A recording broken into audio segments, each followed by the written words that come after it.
une bonne nouvelle ou une mauvaise, puisqu'on parle notamment de bail partagé et le gouvernement insiste là-dessus, au-delà de ces crédits qui vont être octroyés, au-delà de la promesse de reconstruire ces bâtiments.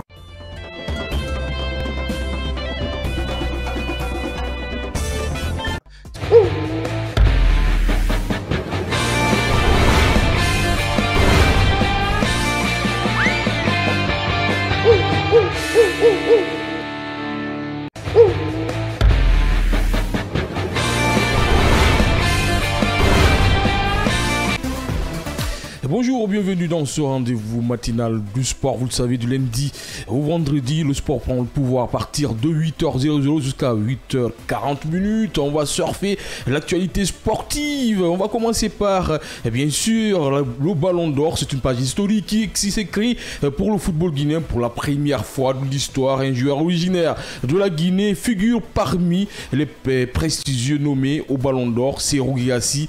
La question qu'on va se poser ce matin, peut-il être l'un des plus grands favoris africains dans ce Ballon d'Or là? Après, nous allons aussi parler du CHAN. Dans quelques heures, le Mandela Stadium sera le théâtre d'un affrontement crucial entre l'Afrique du Sud et la Guinée. Deux nations à la croisée des chemins dans ce groupe. C'est ultra compétitif, on peut le dire, plus qu'un simple match. C'est une bataille pour la survie. Peuvent-ils gagner ce match et obtenir la qualification pour le prochain tour du CHAN? C'est la deuxième question que nous allons poser à nos spécialistes. Vous le savez, micro-présentation, Hassan Diallo avec nous pour nous servir jusqu'à la fin de cette émission. Soyez Boudiakité et bien sûr Mané, vous le savez, vous pouvez nous appeler à 8h30 pour pouvoir rebondir dans cette émission. Pourquoi pas interagir avec nous, poser des questions à nos spécialistes, bien sûr, sur ces deux sujets. D'abord, le Ballon d'Or avec ses Guirassy. Et de l'autre côté, le CHAN, est-ce que la Guinée a une petite chance pour se qualifier pour le prochain tour? En tout cas, l'entraîneur du Sili, il croit très très fort, Souleymane Camara, et on va en parler du moins dans cette émission. Bonjour, soyez Boudiakité. Et de vous retrouver dans cette émission, ça faisait un peu longtemps. Franchement, vous m'avez manqué. Bonjour Hassan, et on va dire ça comme ça, c'est partagé, c'est réciproque. Ça faisait un petit peu de temps, vous n'étiez pas avec nous et pour des petits problèmes de santé, qu'on souhaite d'ailleurs un très bon rétablissement. Merci. Et bon retour. Et de l'autre côté, Mané, qui sourit, c'est devenu fort ce Mané, je le savais. Bonjour, et te retrouver dans cette émission. Bonjour Hassan, c'est un plaisir pour moi de vous retrouver parce que ça faisait longtemps, vous avez des problèmes de santé. On espère que ça va vite repartir et vous retrouver en pleine forme. Merci pour ces mots. Ça me touche. On va commencer cette émission rapidement. Je le disais, Ballon d'Or. On va commencer par ça. Ce matin, depuis plusieurs saisons, c'est Guirassy, au réalisme redoutable, s'est imposé comme l'un des buteurs les plus rigoureux et réguliers et les plus décisifs du football mondial. Ça vous surprend pas, on le sait.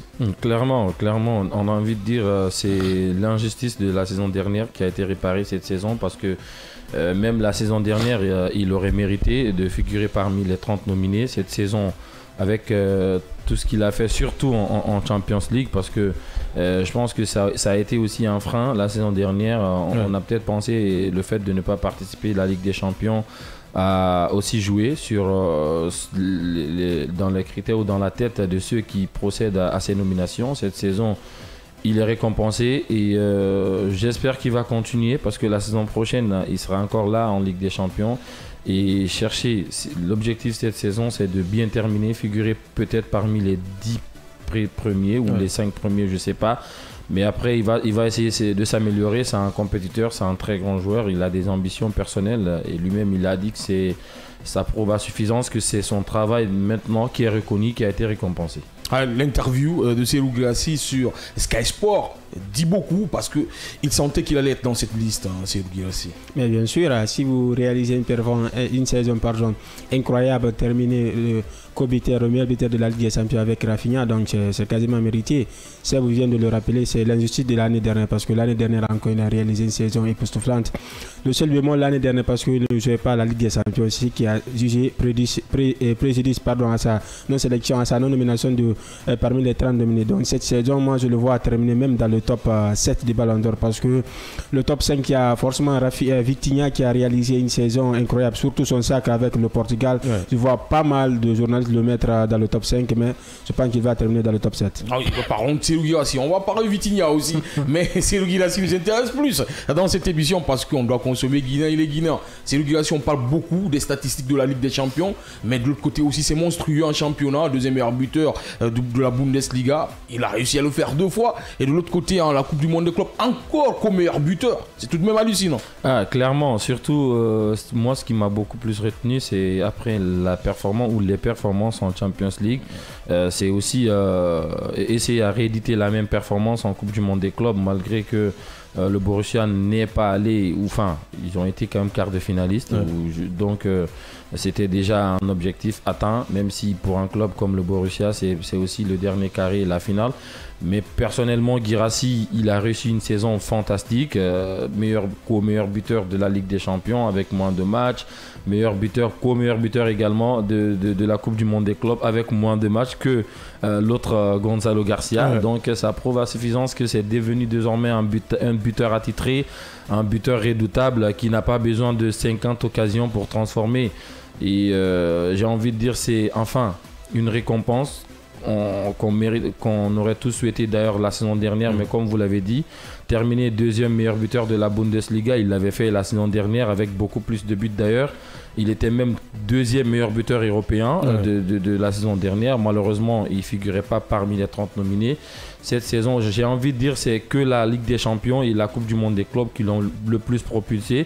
Comme quoi, il faut forcément jouer dans des clubs qui jouent de ces compétitions-là pour être plébiscité dans ces récompenses prestigieuses. On parle de Mohamed Salah, on parle de Hakimi. Est-ce qu'on peut mettre Guirassy parmi, on peut dire, les plus méritants de ce trophée en Afrique, les Africains qui sont là? Oui, bien sûr. Parce qu'Hakimi, il a été monstrueux tout de même. Il ne faut pas se cacher la vérité. Champion d'Europe, champion de France, Coupe de France, qui marque au moins un but en finale de la Ligue des Champions. C'est tellement hallucinant ce qu'il réussit cette saison. Oui, c'est monstrueux de la part d'Achraf Hakimi, mais Serhou Guirassy, il sur la continuité depuis la saison passée. Voilà, donc, mais Hakimi aussi, hein.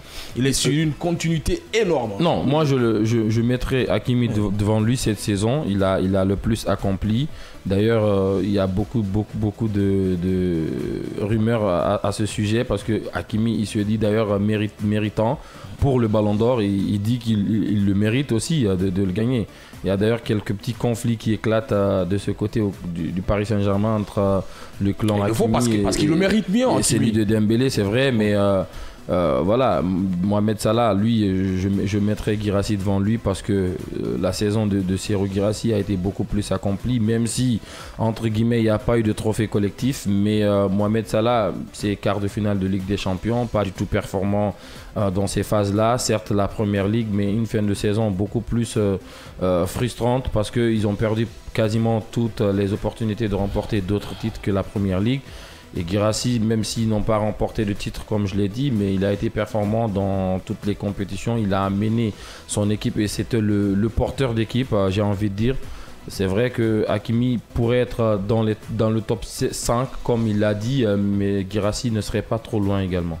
Vous êtes d'accord avec Diakité ou pas? Bien sûr, je suis d'accord avec lui parce que voilà, Hakimi cette saison, parce que on se rend pas compte, c'est latéral, donc il a été décisif dans les moments incroyables. Là, voilà. Il a donné satisfaction lors de l'interview accordée à Canas. Il disait qu'il méritait même le Ballon d'Or. Donc, et on sait déjà, si il réalise cette saison, il est parmi les 30 minutes pour le Ballon d'Or européen et le Ballon d'Or africain. Il y a pas de débat quasiment. Oui, parle pas du Ballon d'Or africain parce que là, c'est autre chose. Même si le Ballon d'Or africain cette saison, c'est après ou non avant la CAN, ça compte pas trop, mais on peut dire que les 3 favoris pour ce Ballon d'Or cette année, a priori, ça sera Guirassy, Hakimi et Mohamed Salah pour le Ballon d'Or africain. Clairement, on l'a déjà vu, ce sont seulement que ces 3 joueurs africains qui figurent parmi les 30 nominés si je ne m'abuse. Donc ça se dessine clairement. Maintenant, il y a un nom qui est beaucoup plus cité, c'est celui de Achraf Hakimi.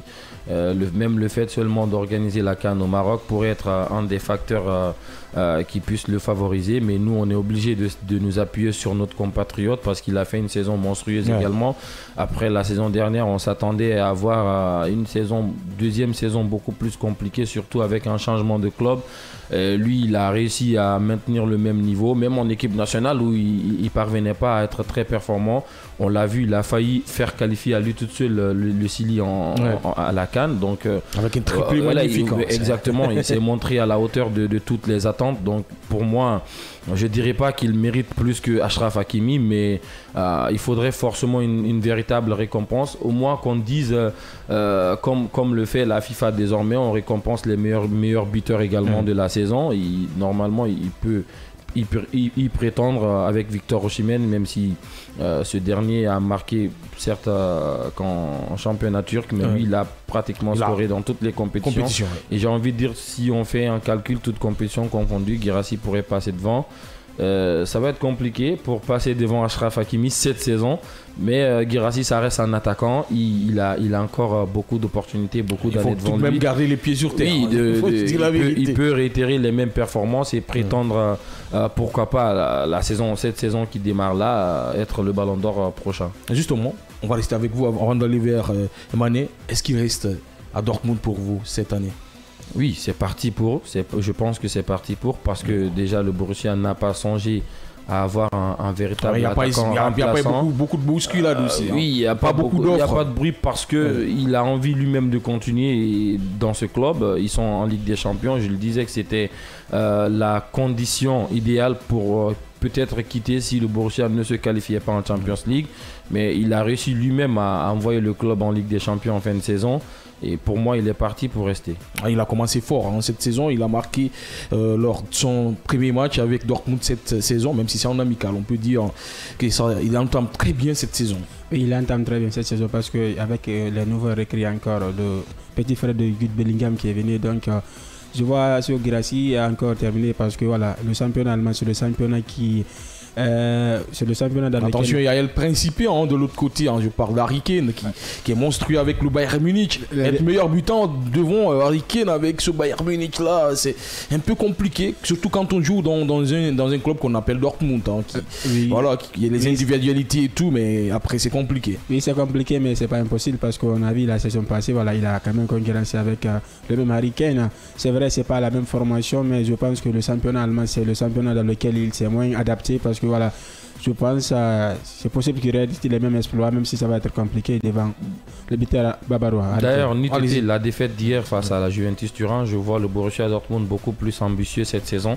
Et ce qui pourrait être bénéfique pour eux, c'est que le Bayern Munich s'est renforcé cette saison pour prétendre à la Ligue des Champions. Ils sont beaucoup plus concentrés. L'objectif, c'est Ligue des Champions cette année. Plus concentrés sur la Champions League. Donc ça pourrait être une opportunité pour le Borussia Dortmund de profiter au moins de jouer le titre cette saison. Déjà, je vois pas le Bayer Leverkusen les concurrencer avec le changement d'entraîneur. On repart sur un nouveau cycle et Leipzig ces derniers temps dégringole plus qu'il n'avance. Donc le Borussia sera le seul véritable concurrent au Bayern Munich et ils auront quelques situations, ils ne devraient pas se rater. Et avec le renforcement de l'effectif, l'arrivée de Job et quelques jeunes joueurs également, on sait qu'ils sont très forts dans ce sens-là. Et l'entraîneur croate également qui est là, peut-être qu'ils vont certainement essayer de remporter un titre cette saison. Il y a des opportunités. Clairement. Il y en a beaucoup. Ouais. Maintenant, c'est à Dortmund dans Zézir. Parce qu'on connaît aussi cette équipe Dortmund. On va s'intéresser à Guirassy. En tout cas, il a su démontrer du moins qu'il pouvait rivaliser avec les plus grands noms de la planète football. Aujourd'hui, quand on parle d'un attaquant, il faut placer Serhou Guirassy parmi le top 5 tout de même. Bien sûr, il n'y a même pas de débat parce qu'il a prouvé ces 3 dernières saisons, terminant quasiment implantant chaque saison minimum 25 buts par saison. Donc ça c'est des standards des grands attaquants à l'image de certaines soirées. Donc Serhou Guirassy aujourd'hui c'est un céréal buteur. Voilà. Partout où il va partir, il va imposer voilà. Et sa classe de buteur, c'est pas un débat, c'est pas étonnant. Mais peut-être pour avoir des trophées collectifs, pourquoi pas dans l'avenir essayer de changer de club parce qu'on sait le Borussia Dortmund c'est un club voilà, qui remporte disons un trophée sur 10 ans parce que voilà, il y a l'ogre bavarois qui est là-bas qui complique la tâche. peut-être pour espérer un jour remporter le ballon d'or africain, peut-être il faudra changer de club. Il faudra changer de club. 8h, passé 19 minutes, vous le savez, vous pouvez nous appeler à partir de 8h30 minutes. Comme ça, vous pouvez réagir directement avec nous sur le 629 95 67 67, le 629 95 67 67. Nous allons basculer, on va revenir en Afrique, aller vers le Chan, parler du Sili national local. Dans quelques heures, le Mandela National Stadium, c'est là le théâtre d'un affrontement crucial entre l'Afrique du Sud et la Guinée, deux nations à la croisée des chemins. Dans ce groupe, c'est ultra compétitif, plus qu'un simple match, c'est une bataille pour la survie. Peuvent-ils gagner ce match et obtenir la qualification pour le prochain tour? On va commencer par vous, Souaibou Diakité. Est-ce qu'il y a une chance? Je pense. Ça reste une compétition de football, ça reste un match de football, ça reste un match de 90 minutes. Tout peut arriver, donc moi je pense bien, ils ont une chance. Surtout qu'ils devraient être revanchards après le match catastrophique face à l'Ouganda. Donc je m'attends à avoir un match compliqué. Ça reste l'Afrique du Sud, c'est une équipe ultra compétitive également. C'est une équipe qui est très complémentaire, mais je pense que nous avons les armes pour y arriver si on met les ingrédients. On met mieux les ingrédients. Je pense qu'on pourrait enquêter cette formation. Maintenant, il y a d'autres choses derrière que je voudrais répondre là-dessus, mais je vous vois, c'est par rapport à quelques déclarations. La sortie du ministre, par exemple. Du ministre, par exemple, pour moi, que je trouve inapproprié. Le fait de dire de ne pas accuser nos jeunes joueurs parce qu'ils ne sont pas habitués à jouer devant un public de 40 000 spectateurs. On peut se dire, poser cette question, à qui la faute si ils ont pas je trouve même pas que cette sortie ait lieu d'être parce que normalement, ce n'est pas aux supporters de construire des stades, de mettre des infrastructures en place pour pouvoir aller dans les stades. Je ne peux pas aller, moi, personnellement, dans un stade où il pue, où ça pue, où il y a des odeurs qui sentent un peu partout. Non, mais il faut dire les choses telles qu'elles sont. Il faut dire les choses telles qu'elles sont. Il n'y a pas d'infrastructure claire sur place. Ouais. Je ne peux pas aller dans un stade où j'ai même honte de prendre des images. Vous imaginez aujourd'hui, il y a des stades aujourd'hui qui génèrent de l'argent, même sans qu'il n'y ait des matchs de football où les personnes se déplacent rien que pour prendre les images. Le stade de Coléa où on n'a pas où s'asseoir. Non mais clairement, je vais prendre l'exemple sur le Bernabéu simple. Il y a des personnes qui se déplacent rien que pour aller prendre les images. Aujourd'hui, on n'a pas ces stades-là. Et comment on peut se permettre de faire une telle sortie sur les supporters qui sont dans leur droit de critiquer quand ça ne va pas, quand l'équipe ne gagne pas? On a vu après le premier match, ce même public-là qui était là à galvaniser, à dire de très bien des joueurs. Aujourd'hui, ils n'ont pas gagné et ils sont dans leur droit de le dire. C'est le public, ils sont comme ça et il faut évoluer avec. Mais je trouve que cette sortie, franchement, je mets en cause la responsabilité des auteurs et même de toute l'entité. Ah, c'est pas la seule sortie. Hein. Il a ajouté une couche, hein, ministre Borola, en disant que l'État n'a pas signé un contrat avec quelqu'un pour les primes. Alors, là, on ne peut pas le mettre la responsabilité. Oui, mais la fédération est là pour gérer. Quand une équipe est engagée comme ça, que tu veux vraiment que cette équipe réussisse, il faut faire attention. C'est genre de sortie. Voilà. Tu ne peux pas envoyer une équipe. Après, tu dis que tu n'as pas de responsabilité pour les primes. Mais clairement, c'est quasiment décevant. Il faudrait mieux se taire que de faire certaines sorties. Surtout que l'équipe nationale est dans une situation où il y a beaucoup de bruit autour. On parle des primes de match, des conditions qui ne sont pas tellement bien réunies. On a même vu les préparations ici, ils ont été obligés parfois d'aller dans des camps. C'était bien, mais pendant que les autres étaient là à jouer des tactiques, nous, on sautait sur des pneus. Donc, c'est comme ça. Il faut s'attendre à tout. Maintenant, en ce qui concerne les qualités intrinsèques des joueurs, moi, j'ai confiance aux sélectionneurs, j'ai confiance aux joueurs. Je pense qu'ils vont certainement, cette fois-ci, essayer d'être revanchards, de mouiller le maillot, surtout de laver le front, de laver la honte qui était sur eux lors de ce match face à l'Ouganda. Moi, je ne peux pas mettre la défaite sur le coup de la présence du public. Ouais. Ils sont l'habitude, la plupart des joueurs, de jouer des compétitions africaines avec leur club. Donc, ils sont habitués au public. C'est pas comme si c'est juste ces 40 000 spectateurs qui les ont fait vaciller. Je ne peux pas croire à ça. Maintenant, j'ai envie, parce que c'est mon pays, et je souhaite que nous allons remporter ce match pour mieux se placer, prendre provisoirement la première place avant le match de l'Algérie et se qualifier pour les prochains tours. Alors Mané, pour vous, est-ce qu'on a une chance? J'espère que vous n'allez pas aller sur la même ligne que Diakité. Est-ce que vous y croyez? Oui, bien sûr, je crois, parce que voilà, cette formation, c'est vrai, il y a eu cette débâcle face à l'Ouganda, cette défaite. Une grosse gifle, hein. 3 buts à 0, oui, même sûr, costaud. Donc voilà, il y a forcément des erreurs tactiques, mais je crois à cette formation, même si ça va être compliqué, parce que le moins de frappe aujourd'hui va nous mettre dans une situation très très calamiteuse, parce que le prochain adversaire, ça c'est l'Algérie, et là, ça risque d'être très compliqué. L'occasion aujourd'hui, c'est de faire une victoire, au minimum un match nul. L'objectif, c'est de gagner ce match. Et si on ne le gagne pas, on risque de ne pas se qualifier. Mais moi, je pense qu'on peut le gagner. On a vu, il a parlé de l'Algérie. C'est pas des équipes qui sont imprenables. On a vu hier le Kenya qui a battu le Maroc. On n'aurait jamais pensé à cela. C'est possible. Donc c'est possible. Moi, je pense, si on y met du cœur, on met de la volonté, on joue avec le patriotisme. C'est pas que le talent qui va suffire. Il faut mettre de l'intensité, de l'envie, et surtout ne pas avoir peur à l'adversaire, montrer sa faiblesse à l'adversaire d'entrée. Ça serait quasiment se tuer. On aime souvent cela, montrer une sorte de complexe devant les adversaires qui jouent le même football que nous. J'ai pas envie de dire que l'Afrique du Sud soit aujourd'hui au-dessus de la Guinée, footballistiquement parlant. On a plus de joueurs même à l'international. Ouais.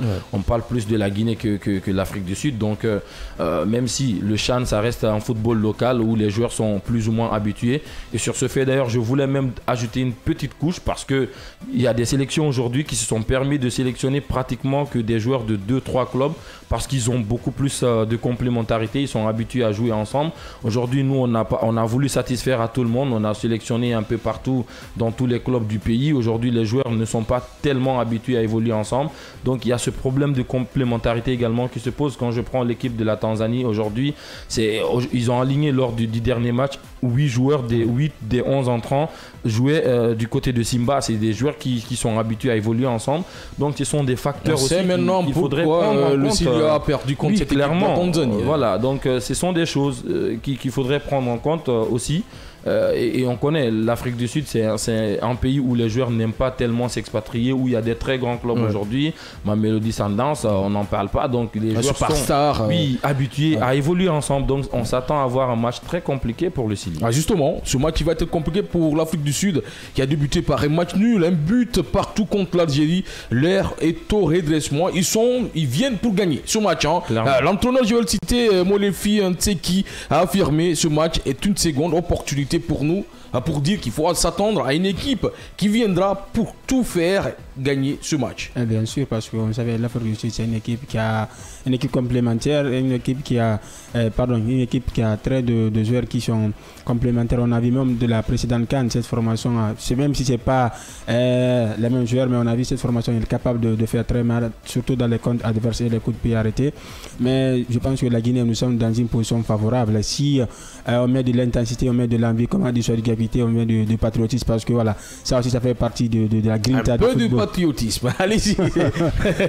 un peu de patriotisme, parce que voilà, aujourd'hui la victoire est l'impératif du côté de Chili, parce que voilà, c'est vrai, le prochain adversaire c'est l'Algérie, c'est pas une équipe qui n'est pas freinable, mais il faut mieux se débarrasser aujourd'hui avant d'être surpris par la prochaine rencontre. Surtout qu'il vaudrait mieux rester dans un fauteuil avant d'affronter l'Algérie, parce qu'on ne sait pas ce qui pourrait arriver. Aujourd'hui, l'Afrique du Sud est dos au mur, ils n'ont qu'un seul point, la Guinée en a 3, donc remporter ce match et avoir 6 points, ça serait quasiment un ouf de soulagement. La pression, elle est du côté de l'Afrique du Sud, parce que si aujourd'hui il n'y a pas de résultat, ce serait quasiment un adieu à la compétition. Donc c'est pourquoi il faut s'attendre à tout, il ne faudrait pas être attentiste, s'il faut même mettre beaucoup d'intensité d'entrée, marquer un but, faire croire à l'adversaire qu'on n'est pas là pour se promener, pour rigoler, et ça serait pour moi l'idéal dans ce match, sachant bien que nos joueurs ne débutent pas tout souvent fort les matchs. On l'a vu contre l'Ouganda où ils se sont fait surprendre très rapidement, ils ont fait croire comme s'ils tenaient le ballon. Après il y a eu, quand le niveau de jeu a augmenté, on a vu comment ça s'est passé finalement. Défensivement, il y a tellement de problèmes à résoudre. J'espère qu'aujourd'hui le sélectionneur il a pris note, il a pris des leçons également, et donc qui pourrait nous sortir, j'ai pas envie de dire changer toute l'équipe, mais franchement il y a des mecs aujourd'hui après 2 matchs n'ont pas donné satisfaction. J'ai pas envie de donner de nom, mais il faudrait que le sélectionneur... On est là pour que ça marche, il faut donner... Voilà. Abedi, il aime beaucoup notre émission. Non mais clairement, il regarde notre émission. Sur la composition de départ, je n'ai rien par exemple contre Yacouba Niania, c'est un très grand attaquant, mais on a vu qu'il a certainement un petit problème, un petit gêne au niveau du genou. Il a du mal à courir régulièrement. Donc pourquoi pas ne pas continuer sur Moïse et espérer. Surtout moi, la rentrée du jeune Yula, ça m'a beaucoup plu. Il a changé quelque chose. Je pense que Yula et Bangoura sur les côtés, ça peut faire très très bien. Mais mon inquiétude, c'est au niveau de la défense. Pour moi, la ligne défensive, il n'y a que Yorobo qui peut tenir un petit peu la baraque. Mais Kouyaté, Diabaté, franchement, pour moi, il faut revoir. Et surtout qu'il y a un autre jeune joueur sur le banc, Bokeh, qui est capable, lui, pour moi, en tout cas de ce que j'ai vu, de par tout ce qu'il a montré. D'ailleurs, j'ai joué avec lui, donc je le connais très bien. Il fait semblant, c'est un excellent joueur. Non, mais je le connais. Mais je parle de toi. J'ai joué avec lui. Attention, j'ai joué avec lui, donc je le connais aussi. Et on a vu quand il est rentré face à l'Ouganda, certes, c'était à quelques minutes avant la fin du match, mais on a vu ce qu'il a été capable d'apporter. Au moins un peu de sérénité en défense, ça serait bien pour nous parce que nos défenseurs souvent font croire aux adversaires qu'on est faible, alors que devant on est capable de faire la différence. Mais quand il y a des ballons défensifs où nos défenseurs ne sont pas sereins, on tarde à renvoyer le ballon, parfois on tergiverse, on met le ballon en touche, on met le gardien en difficulté, ça permet à l'adversaire de mieux croire et d'avoir de la confiance dans le match. Donc pour moi, là où il devrait revoir, ce serait la ligne défensive. Alors, Souleymane, le sélectionneur guinéen, il le sait très bien. Souleymane Camara n'a pas mâché ses mots après la lourde défaite 3-0 contre l'Ouganda, mais reste confiant. Je le cite rapidement: je crois fermement que le match de demain est d'aujourd'hui. Maintenant est à notre portée. J'assume mes responsabilités. Je rappelle à mes joueurs qu'ils peuvent gagner. Il est confiant. Souleymane Camara avait dit dans sa tête, il sait qu'il peut bien gagner ce match contre l'Afrique du Sud. Bien sûr, il peut très bien gagner ce match s'il met de l'envie, de la détermination, parce que voilà, on a vu lors de la débat qu'il y avait forcément des choix qui n'ont pas marché. Voilà, donc il faudra peut-être faire un remaniement pour essayer de voir, parce que voilà, on a vu au niveau de la défense, voilà, ça ne marchait pas. Quand le niveau de jeu montait, donc l'équipe forcément craquerait. Donc il faut veiller à ce que même si on ne marque pas, mais à ce qu'on n'inquiète pas, parce que voilà, c'est une rencontre cruciale. La victoire est l'impératif. Nous devons gagner aujourd'hui pour espérer continuer l'aventure. Sinon, la moindre défaite aujourd'hui, ça va rendre la situation très délicate. Surtout, vous parlez de remaniement. Moi, il y a un mec au milieu de terrain, c'est le milieu de Afia FC, Ousmane Dramé. Pour moi, aujourd'hui, c'est compliqué parce que les deux premières sorties du Sili, j'ai pas trouvé le joueur que j'aurais aimé voir. Ça perd trop de ballons surtout. J'ai parlé de la défense tout à l'heure, mais le milieu de terrain également a beaucoup de responsabilités parce que c'est lui qui est censé être le lien entre la défense, le milieu et même l'attaque, parce que normalement il devrait être celui qui devrait ressortir les ballons, mais ça perd beaucoup de ballons à son niveau. Il y a des passes cadeaux, il y a des transversales ratées, des passes manquées. Je dirais pas qu'il est nul, je vais pas aller jusque là, mais j'ai envie de dire peut-être qu'il a besoin d'être piqué également dans son orgueil, commencer un match sur le banc. On verra après ce que ça va donner. Alors l'antenne est maintenant ouverte pour les téléspectateurs, les auditeurs, mais aussi les internautes. Vous pouvez nous appeler sur le 629 95 67 67 pour la Guinée, 629 95 67 67 à l'extérieur du pays, plus 224 629 95 67 67 629 95 67 67, ou bien plus 224 629 95 67 67. Vous avez des sujets à réagir. Ballon d'or, est-ce que Serhou Guirassy peuvent terminer dans le top 10 des ballons d'or cette année? La Guinée peut-elle se qualifier aujourd'hui pour le prochain tour du CHAN? Maintenant à vous de nous appeler sur le 629 95 67 67, et comme ça vous pouvez réagir en directement dans cette émission. Serhou Diakité, une équipe tout de même qui peut nous faire rêver si les joueurs décident de vraiment mouiller le maillot. Surtout ça, et moi je pense qu'aujourd'hui la victoire seulement ne suffit pas, il faudrait s'imposer avec la manière, gagner avec beaucoup plus de buts, surtout pour éviter qu'il y ait des situations en confrontation directe avec l'Ouganda, parce qu'on a perdu 3 buts à 0 et qu'on a... On va prendre cet appel rapidement parce que là les auditeurs sont rois à quitter, vous le savez. Bien sûr, 629 95 67 67. Bonjour monsieur, vous vous appelez comment et vous nous appelez d'où? Bonjour, moi c'est Commandant Keita, je vous appelle la Timatia. Bonjour monsieur Commandant Keita, merci pour cet appel ce matin. Alors vous avez deux sujets aujourd'hui, on va commencer par le ballon d'or. Serhou Guirassy peut-il terminer dans le top 10 des ballons d'or cette année pour vous? Oui, dans la logique, il devait y figurer. Mais je retiens, parce que même si je n'interviens pas, je vous suis à la loupe. Merci je beaucoup. retiens, un de vous avait dit un jour, avait posé une question, est-ce que Guirassy n'est pas victime de sa nationalité? Et vous en dites quoi, vous? Pardon? Et vous en dites quoi? Est-ce qu'il est victime de sa nationalité? Oui, c'est réellement ça le problème. C'est parce que les Guinéens, c'est pourquoi il n'a pas tellement copié. Je donne ma tête à couper. Si Guirassy était ivoirien ou sénégalais comme ça, il serait plus grand qu'il l'est aujourd'hui. Bien sûr. C'est ça la vérité. Ça, c'est ma réponse.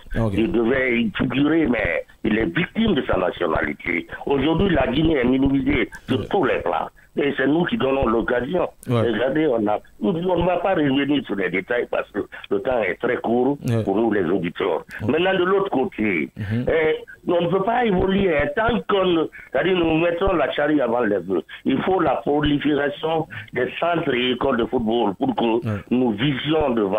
Sinon, ça ne peut pas. Moi, j'ai connu le Sénégal, la Côte d'Ivoire un peu comme ça.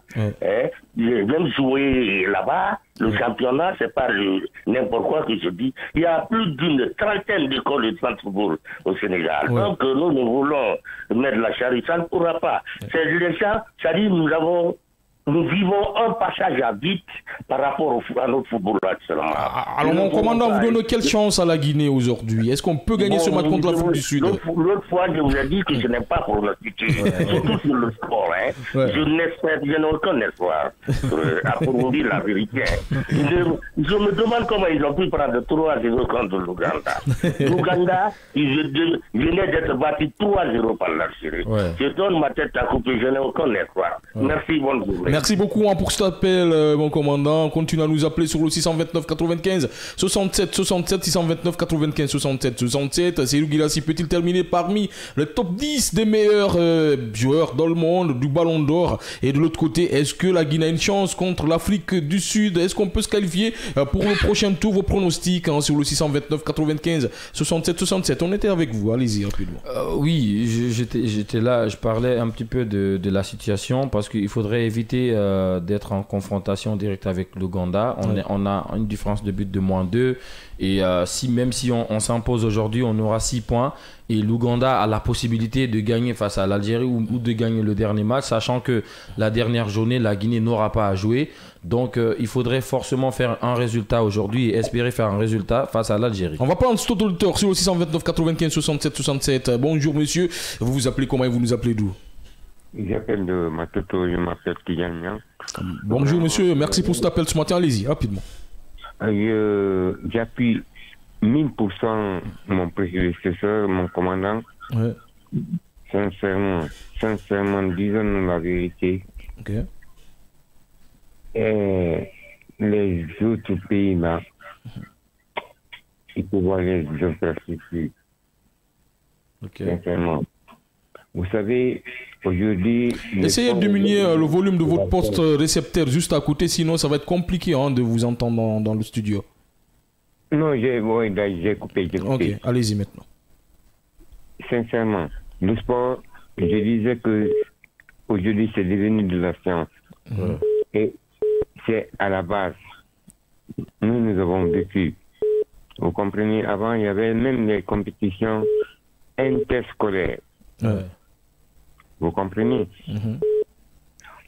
Allez-y, monsieur. Ça représentait à l'époque, ça représentait les académies.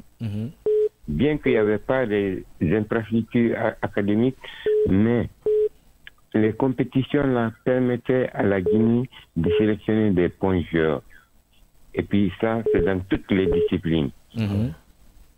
Sincèrement, j'ai vécu. Merci monsieur pour cet appel. On va donner la chance à un autre auditeur de réagir rapidement dans cette émission. Est-ce qu'on a un auditeur? Il est parti, allez-y. Oui, on ne l'a pas coupé, c'est juste que on donne la chance à chacun de placer quelques mots parce qu'on n'a pas beaucoup de temps. Allez, on va prendre cet auditeur rapidement. Bonjour monsieur, vous vous appelez comment et vous nous appelez d'où? Bonjour, moi je me nomme Diallo Modalfa Nafissatou. Bonjour monsieur Diallo Modalfa, vous nous appelez depuis quel quartier? Depuis Bessia Olympio. Depuis Bessia, allez-y. Je vous suis chaque jour. Merci, monsieur. Il faut avoir le courage de dire la vérité. Allez-y, monsieur. Mon commandant, je pense bien, ou l'officier qui a parler là. Justement. Je vais appuyer sur ces narrations. On commande à taper fort aujourd'hui. Hein. Ouais. Oui. Il fait l'unanimité ce matin. Le football, c'est à la base, mon ami. Ouais. Et je ne sais pas, le département qui est là, qu'est-ce qu'il fait avec nos footballeurs. Le département ne fait rien, on n'encourage pas les joueurs. S'il n'y a pas ça, dans les autres pays, regardez le Sénégal, il y a les académies. C'est ce qu'il a dit. Avant, il y a les inter-écoles. Mais tout, on a banni tout. Le département est là, néant. On ne fait de gâchis et de gaspillage. Ouais. Si un département de sport ne fonctionne pas, comment le pays va aller en matière de football? C'est compliqué. Il n'y a pas de stade, il n'y a rien. On n'encourage pas les footballeurs. Et hier, je ne sais pas, c'est hier avant-hier, il a dit que quel joueur qui ont signé. Ah oui, ça c'est une sortie ratée en deux ministres qui dit qu'il n'a signé avec aucun joueur pour une prime. Et c'est vraiment désolant tout ça. Pour les primes. C'est déplorable. Le monsieur là, il fait quoi là-bas? On prend un coupeur d'arbre. Attention, monsieur, attention, s'il vous plaît. Attention, non, on va rester. Faut pas aller jusque-là. attention, on va rester sur le cadre du sport. Merci d'ailleurs pour cet appel. On va continuer avec d'autres auditeurs. Bonjour, monsieur, vous vous appelez comment et vous nous appelez d'où? Il est parti, il a quitté, allez-y. Oui, j'ai envie de surfer. Il est revenu. Bonjour, monsieur, vous vous appelez comment et vous nous appelez d'où? Bonjour, je m'appelle Mohamed Sissé, je vous appelle de la... Bonjour monsieur Mohamed Sissé, merci pour cet appel ce matin, allez-y rapidement, on n'a pas beaucoup de temps devant nous. Je voudrais intervenir par rapport, n'est-ce pas, à la thématique du jour. Allez-y. Concernant la nomination Ligue-Arci. Ok. Je lui donne 80% pour le ballon d'or africain. Ok. Compte tenu de la situation des autres joueurs, tels que Hakimi qui joue en France et qui a remporté beaucoup de trophées, j'espère bien qu'ils vont le placer devant lui. Sinon, dans le cas échéant, il méritait d'être, n'est-ce pas, le ballon d'or africain. En plus de cela, pour la mise en valeur du football guinéen, il faut partir à la base. Le football à la base. Au début, lorsque nous on grandissait, il y avait, n'est-ce pas, des interclasses, des interécoles, des interquartiers, des intersecteurs, des interconcessions même. C'est là où on détectait les vrais joueurs. C'est à partir de là-bas qu'on organisait, n'est-ce pas, des compétitions préfectorales et interpréfectorales. Donc, compte tenu de la situation guinéenne, vraiment, moi, j'ai pas d'espoir. Merci monsieur pour cet appel, on n'a pas assez de temps, on va prendre cet auditeur rapidement. Bonjour monsieur, on va prendre cet auditeur rapidement. Bonjour monsieur, vous vous appelez comment et vous nous appelez d'où? Vous vous appelez comment et vous nous appelez d'où? L'International, allez-y rapidement. Vous allez bien? Oui, ça va et vous? Allez-y. Voilà, ça va, alhamdoulilah. Je salue Serge Guirassy. Ok. Il fait la fierté de la Guinée et la fierté de l'Afrique. Ok. Bon, je peux dire que Serge Guirassy peut être parmi les 5, en principe. Ok. Les 5 meilleurs joueurs du monde. Okay. Oui, parce qu'il a été le meilleur joueur de son club, le deuxième meilleur joueur européen, et le deuxième meilleur joueur de la Coupe du Monde des clubs. Ouais, ça c'est vraiment des qualités individuelles, ça. Merci monsieur pour cet appel. On va donner la chance à un autre auditeur pour... allez-y, rapidement. Maintenant, je souhaite que le quelques secondes là. Ok. Voilà. Ok, allez-y. La semaine passée, ce que j'avais fait, Abedi, l'entraîneur Abedi, vraiment, il ne nous a pas convaincus parce que le classement qu'il a eu à effectuer, il a joué en défensif. Merci monsieur. On va prendre cet autre auditeur rapidement. Bonjour monsieur, vous vous appelez comment et vous nous appelez d'où? Bonjour la radio qui fait vibrer. Merci. Saviola. Saviola, comment tu vas? Oui, c'est Mazor. Tu nous as manqué. Non, c'est pas Mazor, c'est Hassan qui est là. C'est moi qui t'a manqué parce que Mazor. Pardon. Là, c'est l'enfant police. L'enfant de la maison. Merci beaucoup. Alors, allez, vas-y rapidement Saviola parce que là, on n'a pas assez de temps. Je vais parler au niveau du match d'aujourd'hui. Ok. Moi, pronostic, c'est défaite des jours parce que nous ne sommes pas concentrés. Ah, Saviola, toi aussi. Non, mais c'est quel type de pronostic ça? Tu peux pas faire un match et que tu perds beaucoup de ballons. Mais vous êtes trop pessimiste là. Beaucoup de ballons. Heureusement pour vous que Major n'est pas là. En tout cas, moi, vraiment le match contre Ghana, j'ai dit non, on peut pas continuer avec ça.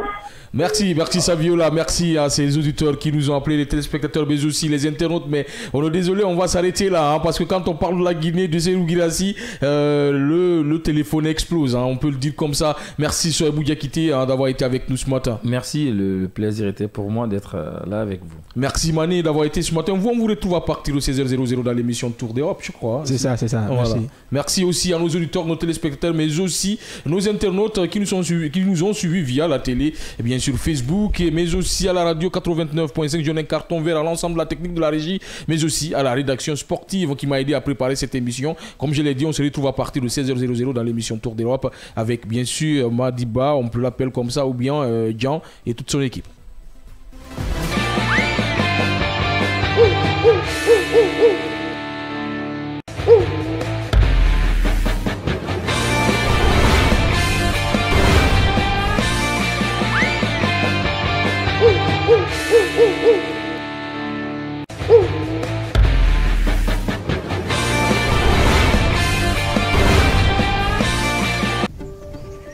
Kavi TV, c'est plus qu'une chaîne.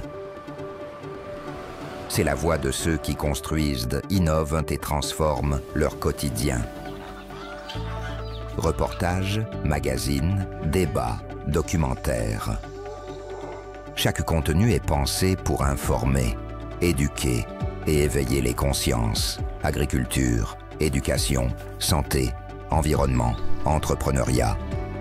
Les vrais enjeux du développement sont au cœur de notre mission. Kavi TV, la télévision de développement, proche des réalités, tournée vers l'avenir. Informer pour agir. Inspirer pour grandir. Rejoignez-nous sur Kavi TV. Mesdames et messieurs, bonsoir et bienvenue dans cette édition d'information. Tout de suite, le sommaire. Amélioration des conditions de vie et de travail des employés du secteur des mines et carrières. Les fédérations syndicales évoluant dans le secteur se mettent en action pour la signature de la convention collective des mines et carrières.